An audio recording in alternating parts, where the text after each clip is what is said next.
বিশ্বনবী জীবনের শেষ ভাষণ দিয়েছিলেন 1,14,000 মানুষের সামনে।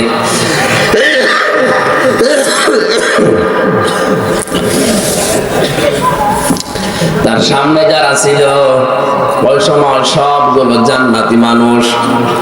ডান দিকে জান্নাতের গ্যারান্টি প্রাপ্ত মানুষ দাঁড়িয়ে আছে হযরত আবু বকর, বাম দিকে হযরত ওমর, তিনি জান্নাতের সার্টিফিকেট অলরেডি পেয়ে গেছেন। বিশ্বনবী কিন্তু শেষ কথা বলেছিলেন, তারাকতু ফীকুম আমরাইন, আমি দুইটা জিনিস রেখে গেলাম, লান তাদিল্লু, কখনো পথ ভ্রষ্ট হবে না, পথ হারাবে না, না খেয়ে থাকবে না, রাস্তা ছাড়াও থাকবে না। যে রাস্তা দিয়ে আসা যায় না অথচ মানুষ বাস করছে। আরে ভাই, আমার দাদাও তো চেয়ারম্যান ছিল কত বছর। আমি তার কাছে শুনেছি এদেশের রাস্তার জন্য যা বাজেট হয়, যদি সঠিকভাবে ব্যয় হয়, এই দেশে 1 ইঞ্চি রাস্তা কাঁচা থাকার কথা না।